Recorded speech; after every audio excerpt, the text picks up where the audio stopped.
الحمد للہ وکفا والصلاة والسلام علی من لا نبی بعدا وعلی آلہ واصحابہ وذریاتہ اجمعین۔ اعوذ باللہ السمیع العلیم من الشیطان الرجیم من ہمزہ ونفخہ ونفسہ ولا تقولوا لمن يقتل في سبيل الله اموات بل احیاء عند ربهم یرزقون۔ یہ شہادت گہے الفت میں قدم رکھنا ہے، لوگ آسان سمجھتے ہیں مسلمان ہونا۔ تاریخ عالم بالعموم اور تاریخ اسلام بالخصوص جب کبھی جرت، حریت، صبر، استقامت، عزم بالجزم، جرت انسانی، حق گوئی اور بے باکی کا تذکرہ کرے گی، اس میں سرور کائنات، فخر موجودات، اولین و آخرین کے امام اور سردار، سید الرسل مولائے کل، ختم الرسل، سیدنا و سندنا جناب محمد الرسول اللہ صلی اللہ تعالی علیہ وسلم کا تذکرہ، آپ کی آل اور آپ کے اصحاب کا تذکرہ کیے بنا رہ نہیں سکے گی۔ نبی کریم صلی اللہ علیہ وسلم جب اسلام کی دعوت کا آغاز فرماتے ہیں، قریش کے سرداروں کو، قریش کے احباب کو اپنے در دولت پر دعوت دیتے ہیں، ان کے لیے طعام کے طور پر گوشت اور دودھ کا اہتمام فرماتے ہیں، اور یہ خدمت انجام دینے کے بعد لوگوں کے استفسار پر تعالیٰ نے حکم دیا ہے کہ اپنے قرابت داروں کو اللہ کے عذاب سے ڈراؤں، کہ ارشاد باری تعالیٰ تھا وَأَنذِرْ عَشِيرَتَكَ الْأَقْرَبِينَ۔ آپ نے فرمایا کہ اللہ رب العالمین نے مجھے تاجدار نبوت بنا کر بھیجا ہے، توحید کا درس دیا، حریت آدمیت کی تعلیم دی۔ سرداران قریش آپ کی اس دعوت پر لبیک کہنے سے محروم ہو گئے۔ محفل میں ایک کم سن بچہ سب بڑوں کی موجودگی میں کھڑا ہوتا ہے اور کہتا ہے میں آپ پر ایمان لا چکا ہوں، اللہ کے رسول، اگرچہ میری آنکھوں میں آشوب ہے، اگرچہ آنکھیں دکھ رہی ہیں، اگرچہ میں بظاہر کمزور ہوں کہ میری پنڈلیاں موٹی نہیں ہیں، کمزور پنڈلیوں کا مالک ہوں، لیکن میں آپ کو اپنی حمایت کا، آپ کو اپنے ساتھ دینے کا، رفاقت کا یقین دلاتا ہوں۔ لوگ حیرت سے نظریں اٹھا کر جناب ابو طالب کے بیٹے سیدنا علی رضی اللہ تعالی عنہ کی طرف دیکھتے ہیں، لیکن وقت نے ثابت کیا کہ نبی کریم صلی اللہ تعالی علیہ وسلم نے اس دن جس صبح کو خیبر کے قلعے نے فتح ہونا تھا، فرمایا کہ یہ خیبر کا قلعہ جو آج فتح نہیں ہو پا رہا، کل میں اپنا علم اس شخص کے حوالے کروں گا جسے اللہ رب العالمین فتح سے ہمکنار فرمائے گا۔ صحابہ کرام رات کو اپنے پہلوؤں پر کروٹیں لیتے رہے، ہر ایک کے دل دماغ میں یہ آرزو، تمنا، دعا بن کر مچلتی رہی کہ صبح ہو تو نبی کریم صلی اللہ علیہ وسلم کی جانب سے آپ کا علم، آپ کا پرچم، آپ کا جھنڈا اسے عطا کیا جائے۔ سیدنا علی رضی اللہ تعالی عنہ محفل میں دکھائی نہ دیے، فرمایا علی کو بلاؤ۔ حضرت علی تشریف لائے، کہا علی یہ جھنڈا تمہارے ہاتھوں میں دیا جاتا ہے۔ عرض کی یا رسول اللہ صلی اللہ علیہ وسلم، میری آنکھیں دکھ رہی ہیں۔ حضور کریم صلی اللہ علیہ وسلم نے اپنا لعاب مبارک سیدنا علی کی دونوں آنکھوں پر لگایا اور آنکھیں ایسی تیز ہو گئیں جیسی پہلے کبھی تھی ہی نہیں۔ جناب علی رضی اللہ تعالی عنہ کے دست مبارک سے اللہ رب العالمین نے خیبر کا وہ قلعہ فتح کرا دیا۔ جناب علی، وہ علی کہ ہجرت مدینہ والی رات جب اللہ کے نبی صلی اللہ علیہ وسلم نے سیدنا ابو بکر صدیق رضی اللہ تعالی عنہ کے ساتھ مدینہ کی طرف سفر کا ارادہ فرمایا، جناب علی کو بلایا اور کہا، علی میرے بستر پر آج رات تم نے سونا ہے، میرے تکیے کے نیچے میرے دشمنوں کی، مشرکین مکہ کے سرداروں کی اور افراد کی امانتیں رکھی ہیں، صبح ہو جائے ان کی امانتیں ان کے حوالے کر کے مدینہ چلے آنا۔ اور باہر کا منظر ناظرین کرام تصور فرمائیے کہ ہر قبیلے کا ایک ایک جوان رانا اپنی تلواروں کو میان سے باہر نکال کر کھڑا ہے۔ نبی کریم صلی اللہ علیہ وسلم صدیق اکبر رضی اللہ تعالیٰ عنہ کے ساتھ مدینہ کی طرف چل پڑے ہیں اور بستر رسالت پر سیدنا علی المرتضی رضی اللہ تعالیٰ عنہ لیٹ چکے ہیں۔ صبح ہوئی، آپ نے امانتیں ان لوگوں کے سپرد کی، مدینہ کی طرف رخ کیا۔ بعد میں کبھی کسی نے پوچھا، امیر المومنین آپ کو اس شب نیند نہ آئی ہوگی؟ کیونکہ یہ خیال ہی نیند اڑانے کے لیے کافی ہے کہ دروازے کے باہر لوگ یہ سمجھ رہے ہیں کہ اندر جناب نبی کریم صلی اللہ علیہ وسلم محو استراحت ہیں، اور جیسے ہی انہیں موقع ملے گا وہ آ کر حملہ آور ہوں گے۔ آپ کو نیند تو نہ آئی ہوگی؟ سیدنا علی رضی اللہ تعالیٰ عنہ نے فرمایا، تم کہتے ہو نیند نہیں آئی ہوگی، سچ پوچھو تو جتنی اچھی میٹھی نیند اس رات آئی ایسی نہ اس سے پہلے کبھی نصیب ہوئی نہ بعد میں نصیب ہوئی، کیونکہ مجھے یقین تھا کہ نبی کریم صلی اللہ تعالی علیہ وسلم نے جب مجھے یہ حکم دیا ہے کہ علی صبح امانتیں ان کے مالکوں کے سپرد کر کے مدینہ چلے آنا، مجھے اللہ کے نبی کی اس بات پر اس طرح یقین کامل تھا کہ دنیا جہاں کی قوتیں مل کر بھی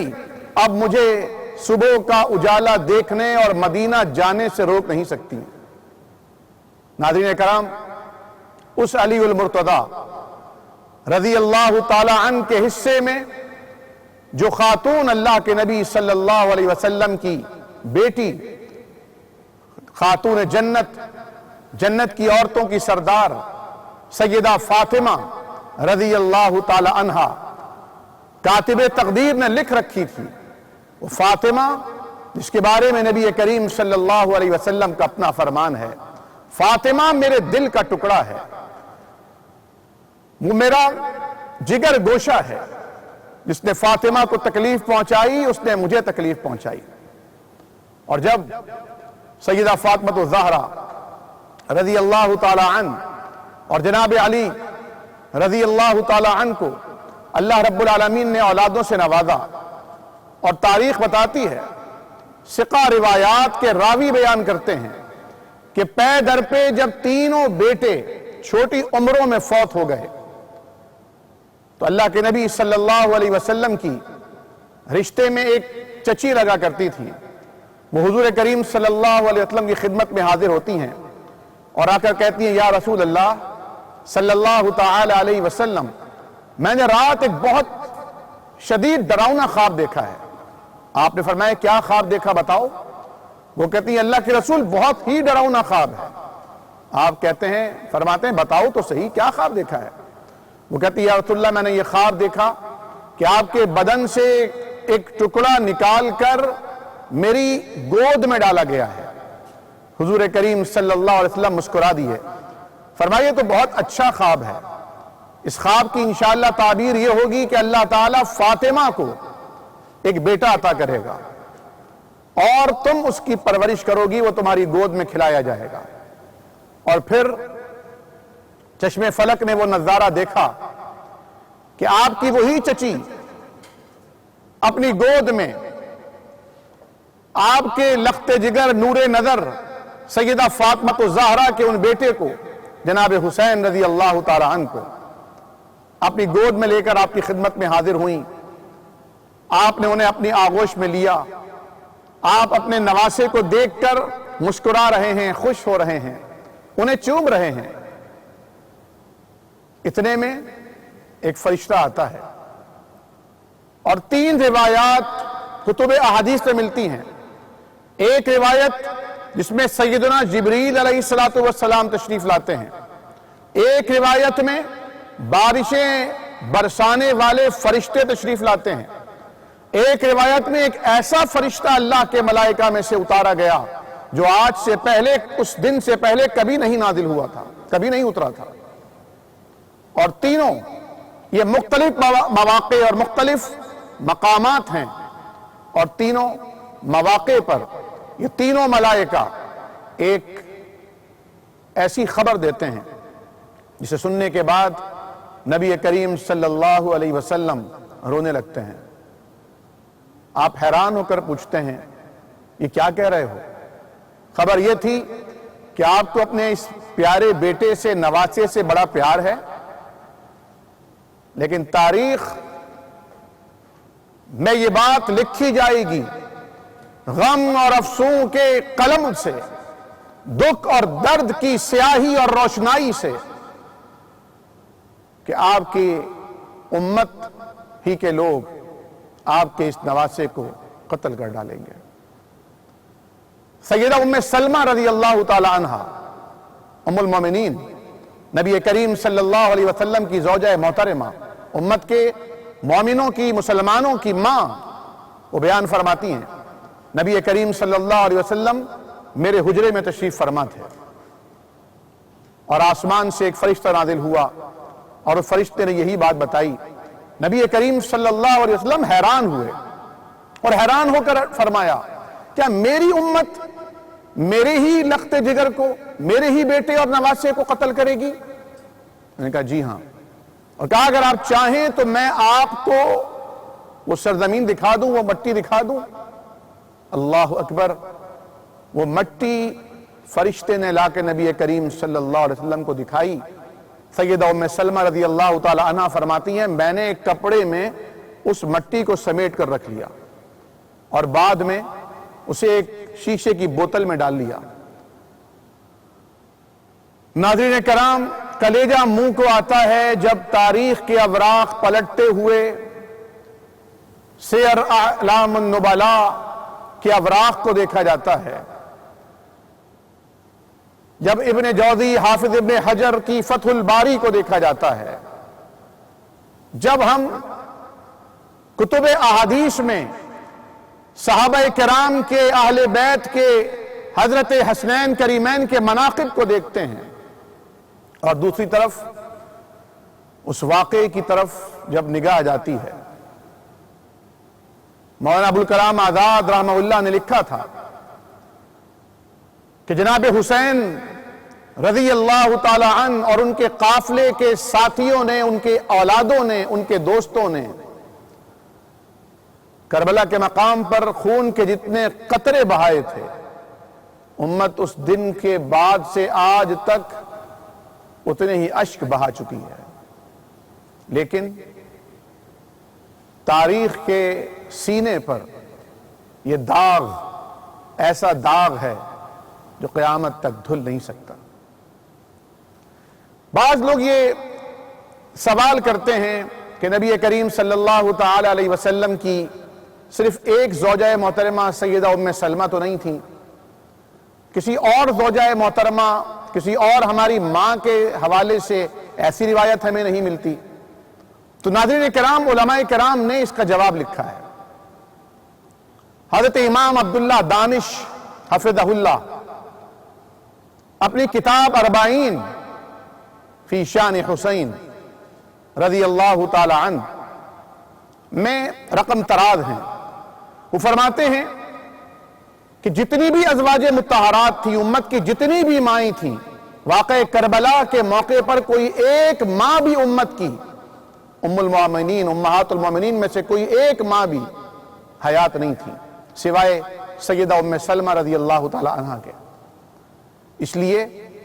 سیدہ ام سلمہ رضی اللہ تعالی عنہ ہی کو وہ کربلا کی مٹی دکھائی گئی، اور فرشتے نے کہا تھا جب یہ مٹی سرخ ہو جائے گی تو سمجھ لینا کہ سیدنا حسین رضی اللہ تعالی عنہ مقام شہادت پہ فائز ہو چکے ہیں.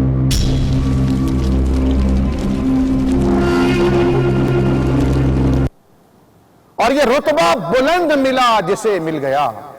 ہر مدعی کے واسطے دار و رسن کہاں۔ ناظرین کرام، جب جناب امام حسین رضی اللہ تعالی عنہ کربلا کی طرف نکلے تو حضرت ام سلمہ رضی اللہ تعالی عنہ ان کے جانے کے بعد بار بار اٹھ کر اس بوتل کو دیکھا کرتی تھی کہ مٹی کا رنگ تبدیل تو نہیں ہوا۔ اور یہ حسنین کریمین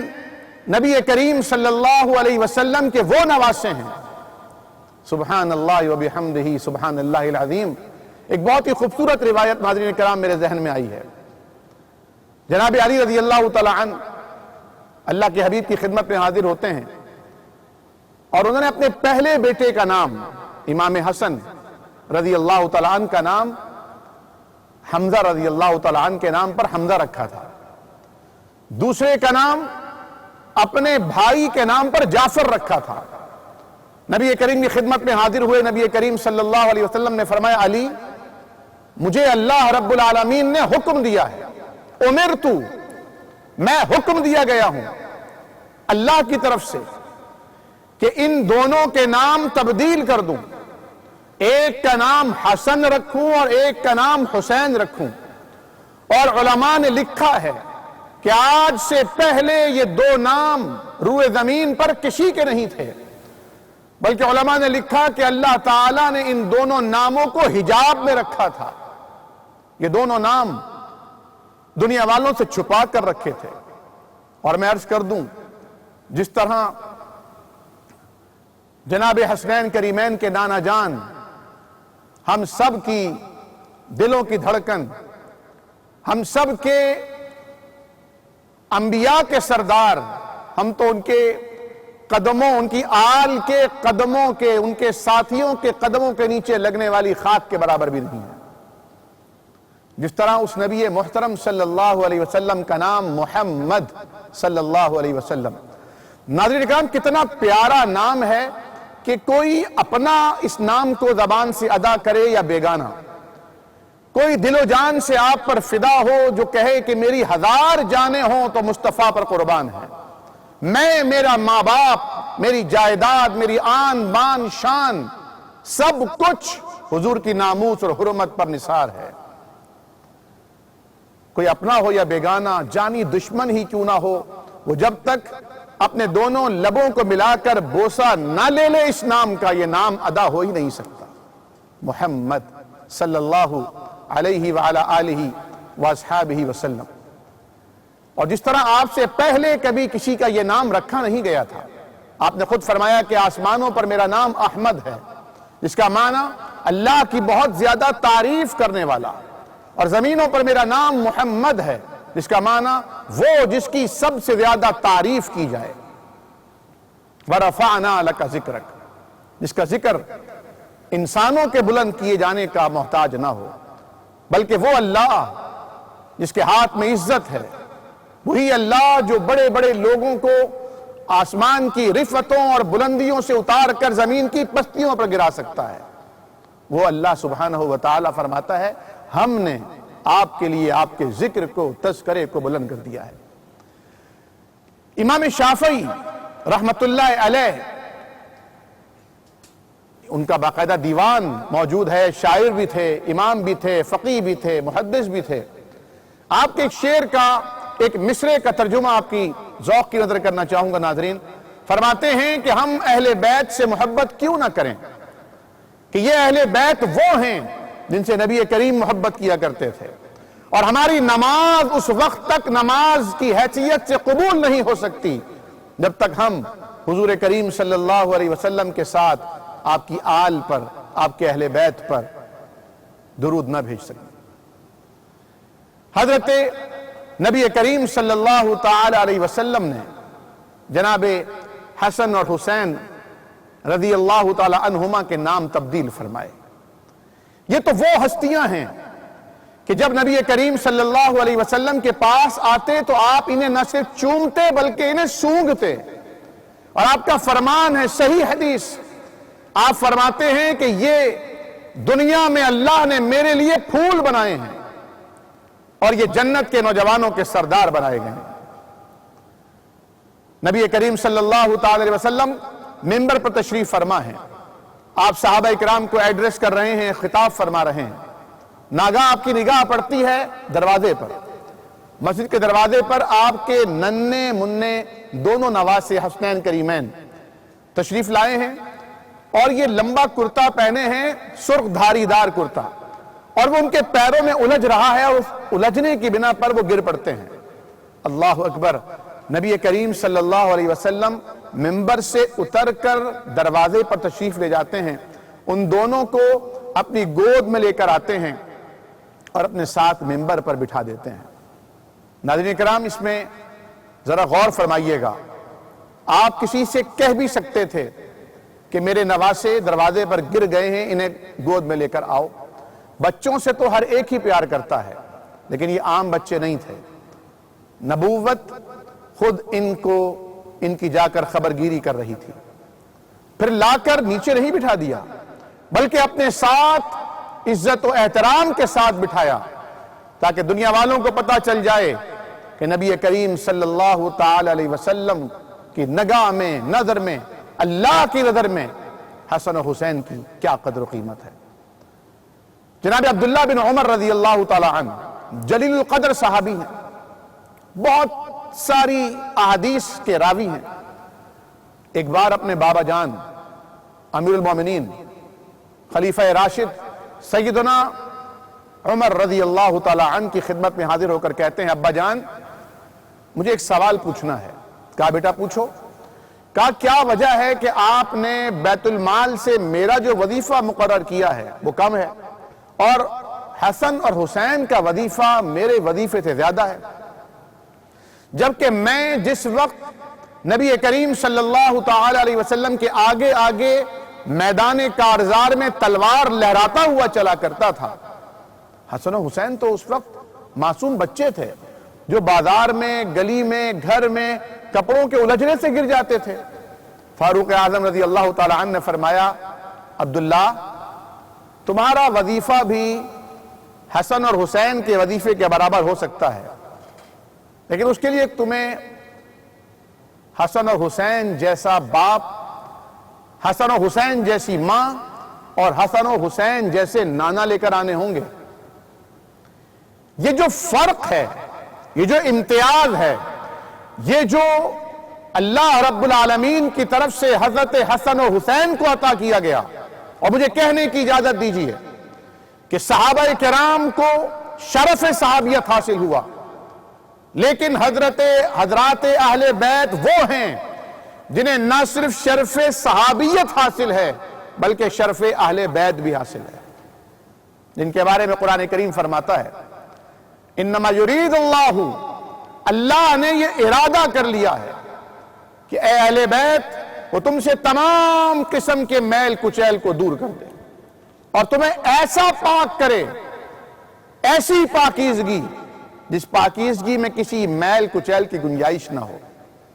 اور یہ ارادہ کسی انسان کا ارادہ نہیں ہے۔ علامہ سید ضیاء اللہ شاہ بخاری مدد اللہ العالی کے بقول، انسان ارادہ کرتا ہے، پورا بھی کر لیتا ہے، ٹوٹ بھی جاتا ہے اس کا ارادہ۔ جس طرح سیدنا علی رضی اللہ تعالی عنہ سے منقول ہے،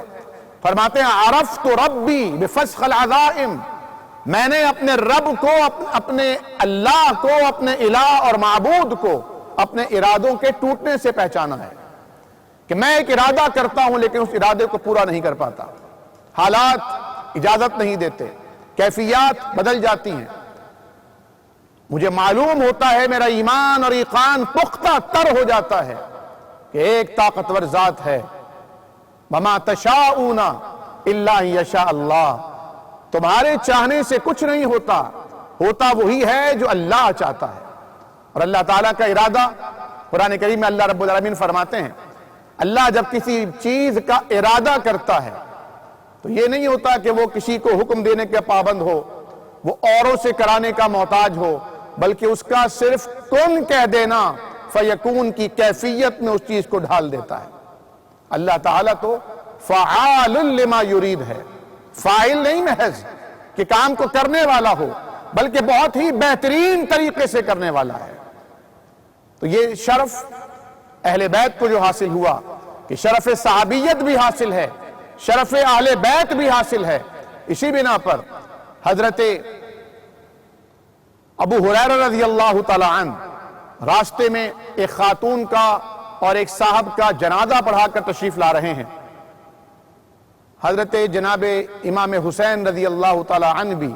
جو ان سے کم سن ہیں، وہ آ رہے ہیں اور تھک کر بیٹھ جاتے ہیں کسی جگہ پر آرام کرنے کے لیے۔ جناب ابو ہریرہ رضی اللہ تعالی عنہ تشریف لاتے ہیں اور اپنے کپڑے سے جناب حسین کے جوتوں کو صاف کرنے لگتے ہیں۔ وہ روکتے ہیں، آپ یہ کیا کر رہے ہیں ابو ہریرہ؟ فرماتے ہیں آپ وہ ہیں جنہیں اللہ کے نبی صلی اللہ علیہ وسلم، آپ وہ ہیں جب آپ نماز میں سجدے میں ہوتے،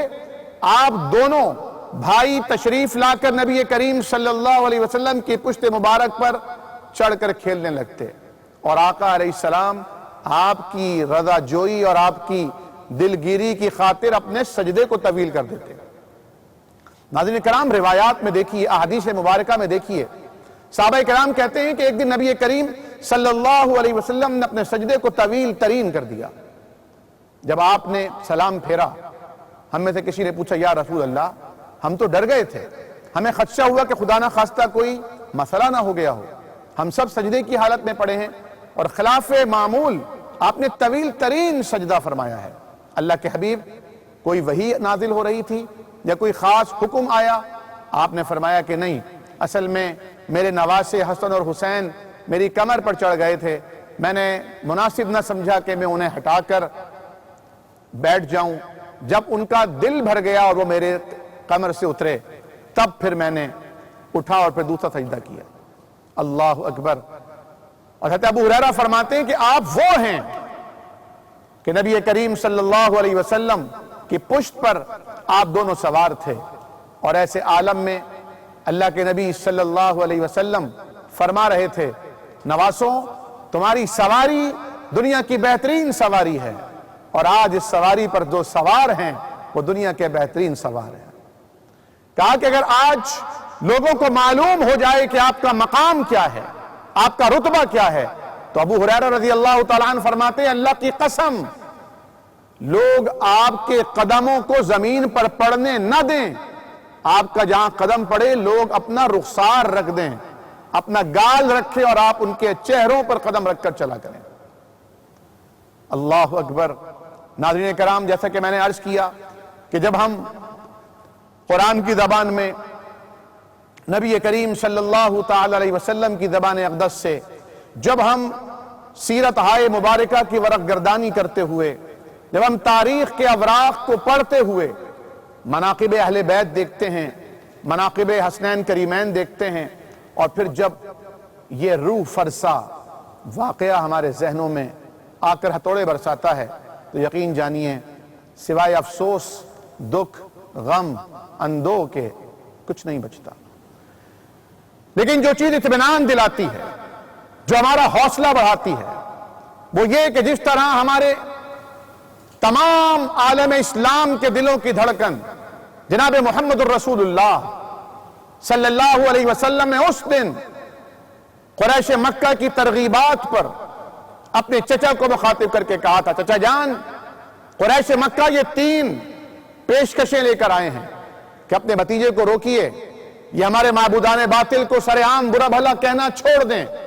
اگر یہ اقتدار چاہتے ہیں تو ہم انہیں بادشاہ بنانے کو تیار ہیں، اگر یہ چاہتے ہیں کہ ہم عرب کی حسین ترین عورت سے ان کا بیعہ کرائیں تو ہم اس کے لیے بھی رضامند ہیں، اگر یہ چاہتے ہیں کہ امیر کبیر بن جائیں تو ہم سب اپنے خزانے ان کے قدموں میں ڈالنے کو تیار ہیں۔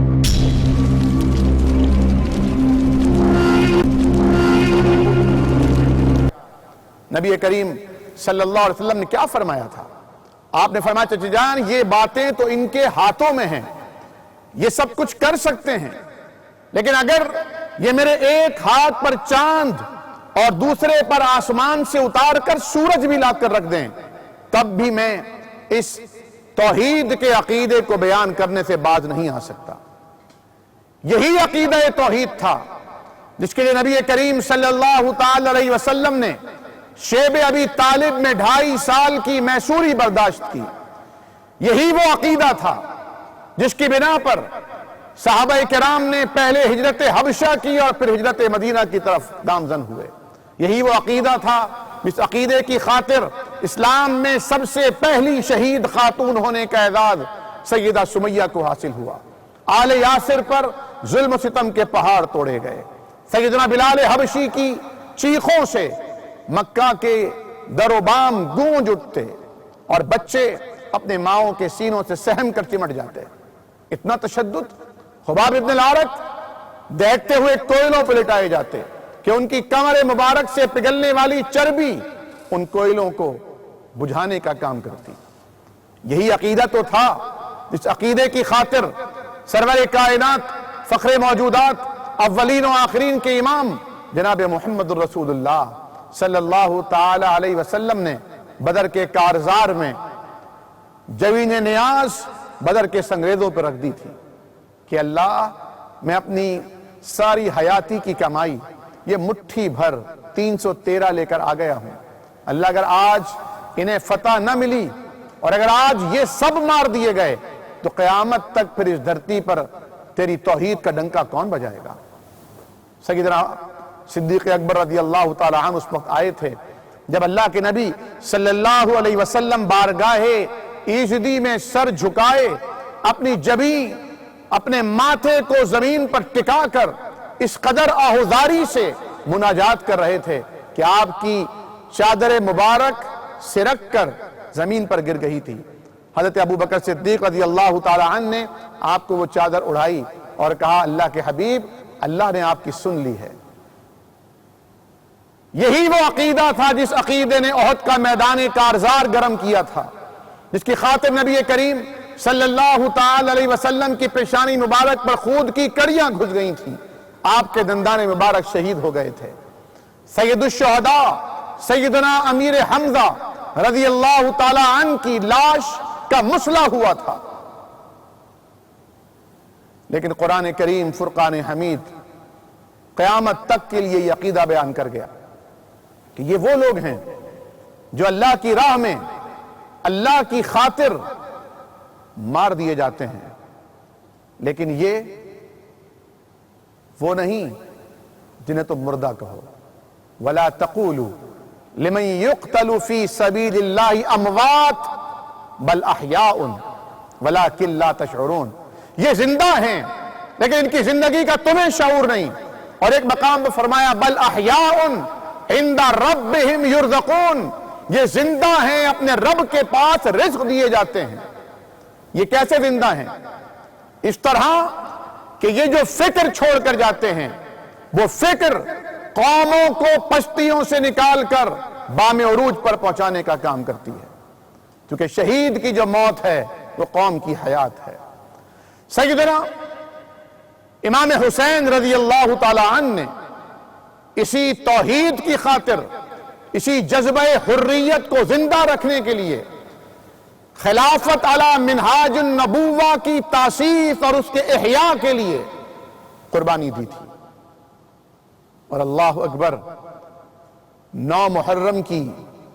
وہ رات اور اس سے پہلے آنے والا وہ دن جب نبی کریم صلی اللہ تعالی علیہ وسلم کے دشمن، کیونکہ آپ کا فرمان ہے کہ جس نے حسن اور حسین سے محبت کی اس نے مجھ سے محبت کی، جس نے ان سے بغض رکھا اس نے مجھ سے بغض رکھا. اللہ اکبر. اور ناظرین کرام، کتنی پیاری حدیث فوری طور پر اس وقت ذہن میں آئی ہے، میں آپ سے شیئر کرنا ضروری سمجھوں گا. کسی نے نبی کریم صلی اللہ تعالی علیہ وسلم نے، اما عائشہ اس حدیث کی راویہ ہیں، سبحان اللہ سبحان اللہ، صدیقہ طاہرہ طیبہ رضی اللہ تعالی عنہا، وہ روایت کر رہی ہیں اور فرماتی ہیں نبی کریم صلی اللہ علیہ وسلم نے فرمایا کہ حسن، حسین، فاطمہ اور علی بھی، سبحان اللہ، فرمایا یہ میرے ساتھ جنت میں ہوں گے، میرے ساتھ جنت میں.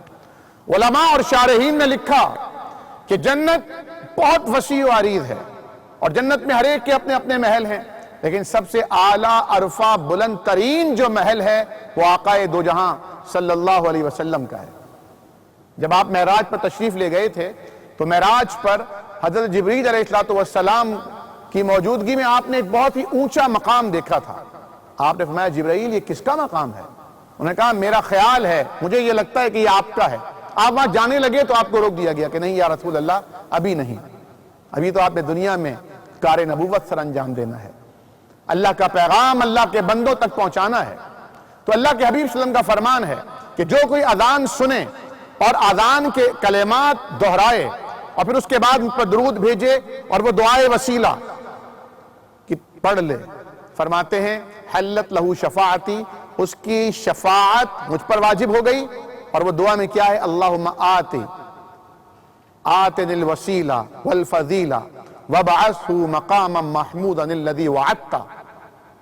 وہ جو مقام محمود ہے، وہ جو جنت کا اعلیٰ ترین مقام ہے جہاں نبی کریم صلی اللہ علیہ وسلم ہوں گے اور آپ کے جانثاروں کو،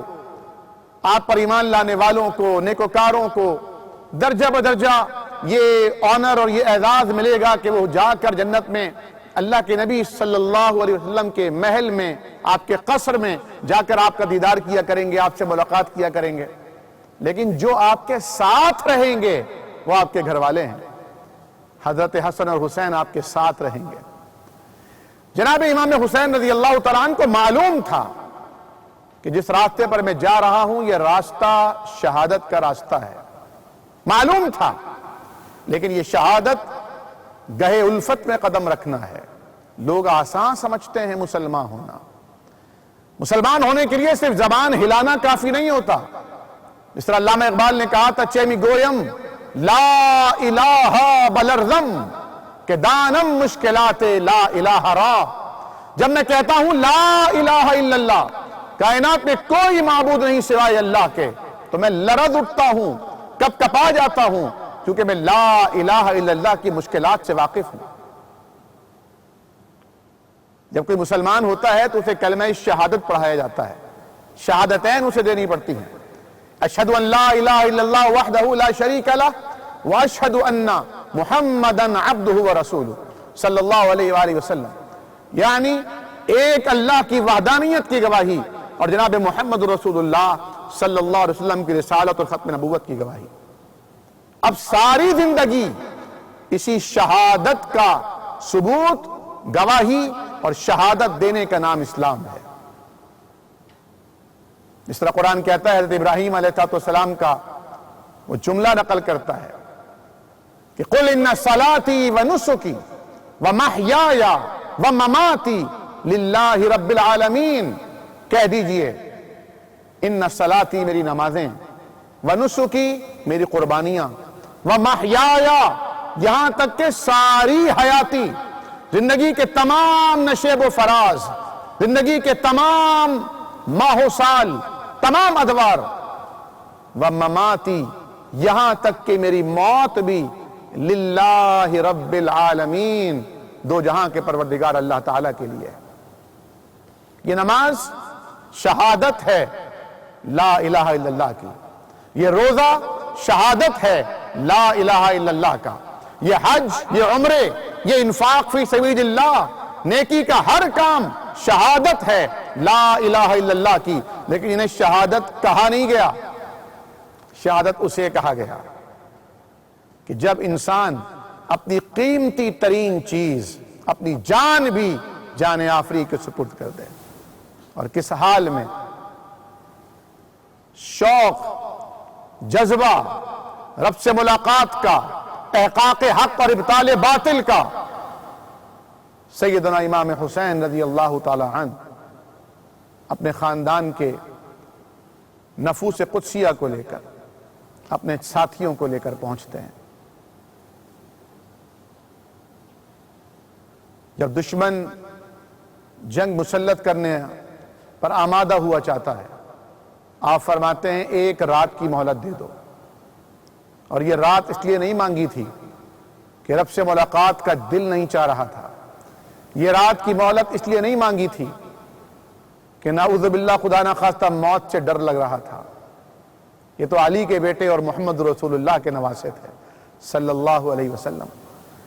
مہلت اس لیے مانگی کہ ایک تو اللہ رب العالمین کے حضور سجدوں میں راز و نیاز کی وہ کیفیات جو اب اس دنیا سے جانے کے بعد میسر نہیں آئیں گی وہ حاصل کر لی جائیں، اور دوسری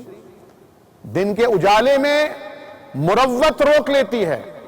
رات کی تاریکی چھا جائے جب کوئی کسی کو دکھائی نہ دے، حتیٰ کہ بعض مورخین نے لکھا ہے حکم دیا چراغ بھی بجھا دو، اور فرمایا کہ جو جانا چاہتا ہے چلا جائے کیونکہ دشمن میرے خون کا پیاسا ہے۔ جس وقت مکہ سے نکل رہے تھے آپ کے رشتے کے چچا جو آپ سے عمر میں بھی 4 سال بڑے ہیں جناب عبداللہ بن عباس رضی اللہ تعالیٰ عنہ نے روکا، لیکن فرمایا کہ نہیں عبداللہ مجھے نہ روکو، میں جانا چاہتا ہوں کیونکہ میں نہیں چاہتا کہ میرے خون سے حرم کعبہ کو رنگا جائے، میں کعبہ کی حرمت اور اس کے تقدس کو پامال نہیں کرنا چاہتا۔ معلوم تھا، فرمایا کہ جو جانا چاہتا ہے چلا جائے، اپنی زندگیوں کو میرے لیے داؤ پہ نہ لگاؤ، مجھے معلوم ہے کہ انہیں میرا خون چاہیے، انہیں میرا سر چاہیے۔ تاریخ بتاتی ہے 72 افراد تھے، لیکن آپ کے قافلے میں جو شہید ہوئے ان کی تعداد 72 سے بڑھ کر 100، 125، 150 کی تعداد بھی بیان کی جاتی ہے، بعض جگہ 162 کی تعداد بھی بیان کی جاتی ہے۔ یہ کون لوگ تھے؟ یہ وہ تھے جو دشمن کے لشکر میں تھے اور رات کی تاریکی میں سوچنے کا موقع ملا اور چھپ چھپاتے ہوئے قافلہ حسینی میں آ کر شامل ہو گئے۔ ناظرین کرام، عالم اسلام بلا شبہ فخر کرتا ہے ان کرداروں پر، اپنے ان ہیروز پر جن کی زندگیاں اللہ کی خاطر تھیں، جن کی شہادتیں اللہ کی خاطر تھیں۔ نبی کریم صلی اللہ علیہ وسلم نے فرمایا تھا، قرآن کریم فرقان حمید نے بھی حضور کریم صلی اللہ علیہ وسلم کو تسلی دی تھی، اِنَّا أَعْطَيْنَاكَ الْكَوْثَرَ فَصَلِّ لِرَبِّكَ وَانْحَرْ إِنَّ شَانِئَكَ هُوَ الْأَبْتَرُ۔ آپ کا دشمن بے نام و نشان ہوگا،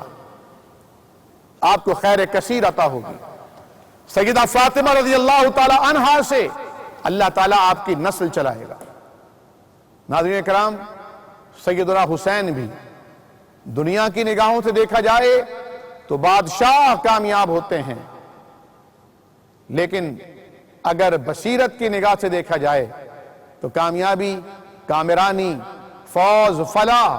سیدنا امام حسین ابن علی رضی اللہ تعالی عنہما کے حصے میں آئی۔ آج اطراف و اکناف عالم میں مسلمان ہی نہیں، غیر مسلموں میں بھی سیدنا حسین رضی اللہ تعالی عنہ کا نام جرت کی علامت ہے، ہمت، حوصلے، استقامت، جواں مردی کی علامت ہے۔ میں اللہ رب العالمین سے یہ دعا کرتا ہوں کہ اللہ رب العالمین حضرت نبی کریم صلی اللہ تعالی علیہ وسلم کی امت کو امتیوں سے، حضور کی امت سے پیار کرنے کی توفیق عطا فرمائے۔ اللہ کریم اس امت کو یکجائی، ایکا، اتحاد اور اتفاق کی دولت عطا فرما دے، جس کی خاطر ہمارے ان اسلاف نے قربانیاں دی ہیں۔ آج یہ قربانی تقاضا کرتی ہے ہم سے کہ ہم سب وَاعْتَصِمُوا بِحَبْلِ اللَّهِ جَمِيعًا وَلَا تَفَرَّقُوا کی عملی تفسیر بن جائیں، سب مل کر اللہ کے رسول صلی اللہ علیہ وسلم کے چھوڑے ہوئے قرآن کو اور آپ کے طریقے کو تھام لیں، نہ کوئی فرقہ رہے نہ مسلک، سب مسلمان ہوں۔ اللہ تعالی ہمیں صحابہ کرام اور اہل بیت اطہار کے نقش قدم پر چلائے، جو اتحاد اور اتفاق نبی کریم صلی اللہ علیہ وسلم کی خواہش اور تمنا اور آرزو تھی، اللہ کریم ہمیں اسے پورا کرنے والا بنائے۔ سبحانک اللہم و بحمدک، نشہد ان لا الہ الا انت، نستغفرک ونتوب الیک، وصلی اللہ علیہ وعلی آلہ واصحابہ وسلم، وآخر دعوانا ان الحمد للہ رب العالمین، والسلام علیکم ورحمۃ اللہ وبرکاتہ۔